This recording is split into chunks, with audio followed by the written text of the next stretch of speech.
Hey guys, it's Blix. In episode 2 of my new calisthenics series for complete beginners, I'm going to be showing you guys how to unlock the front lever. You're going to go from not even being able to do rows to being able to do a front lever all in this video. But before we get into that, remember to pick up your wrist straps from Amazon and join the Patreon if you haven't already. Early access to videos, exclusive polls, live Q&A sessions, and much more, all happening over there. Without any further ado, let's get into the video. We're going to start our training by focusing on the essential muscles that are necessary to achieve the front lever. The first exercise that we're going to be working towards is rows. The muscle groups under the most amount of stress during the front lever are the lats, the biceps, and forearms. So we're going to be working those exercises in tandem while recreating the movement of the front lever with assistance. And as we progress further and further through the progressions, the exercises will begin to simulate better and better the actual feeling of being in a front lever. The important thing to focus on is the position of your back at the top and the bottom of the exercise. At the top of the position, you want to expand your chest and try and contract your shoulder blades in the back. This will force you to contract your back muscles and use your lats as well as the rest of your muscles in your back. At the bottom position, try and emulate a hollow body hold.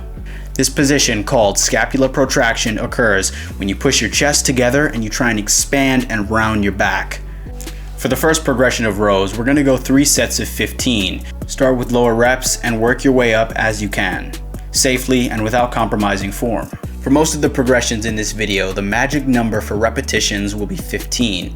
That's because we need to give our muscles enough time to get comfortable in the position to truly feel the burn of the exercise, and this is going to give us the biggest amount of benefit after we've completely recovered. You might be wondering how long it typically takes to fully recover from an intensive workout. I'm not entirely sure. I'm going to ask my dad. Dad? How long does it take to recover from an intensive workout? Generally speaking, 48 to 96 hours to recover the body and the nervous system. Let's move along to the next progression.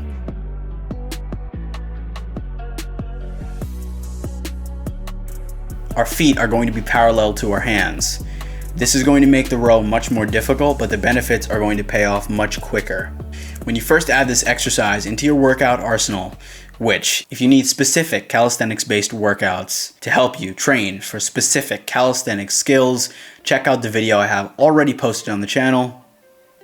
It's catered specifically towards beginners, just like this video. 2 to 3 sets of 10. When you first add this into your workout, this might not be doable. 2 to 3 sets of 5 for a start is not bad at all, but we want to build our reps, eventually leading up to 15 before we switch to the next progression. In addition to training your rows, another exercise that you can supplement with, which will help you with mind-muscle connection, lat activation, and target training specifically that will apply to the front lever, is lat pull-downs. Instead of having your arms bent at 90 degrees and using your back muscles, we're going to specifically target the lats by keeping our arms straight and pulling down in front of our body. Once you're able to do 10 to 15 reps of rows with your feet parallel to your body, it's time to move on and start training with stabilization exercises. Just like with the first exercise, we'll start at the very beginning and I will gradually move through the progressions to increase the difficulty. The first progression that we're going to work on is the tuck front lever. This is the most basic and the most important because this is the starting point from which our stabilization specific training will start. If you can get 5 to 10 seconds comfortably in the correct position, then you're ready to move on to the next progression. In my opinion, the next best and most efficient progression coming from the tuck front lever would be tuck front lever pull-ups. This is where we combine both sides of our training. We have isometrics from the tucked front lever hold, and now we're going to be training in motion.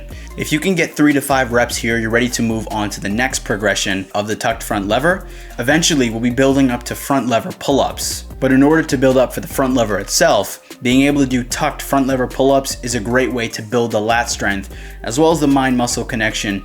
Let's move on to the next progression. The advanced tuck front lever is the next progression once you can do 3 to 5 repetitions of tuck front lever pull-ups. I recommend honestly training both, trying to progress to the advanced tuck front lever while simultaneously building up the strength to do the pull-ups. We're on to the second progression now, and you can already see that with the work we were doing in the beginning, was laying the foundation for us to move forward and progress even faster. Once you can hold the advanced tuck for 3 to 5 seconds, we can move on to the next progression.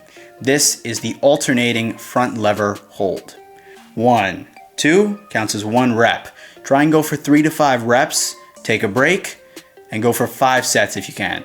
At this point, we've reached the straddle front lever. This is the second to last progression when you're working towards the front lever.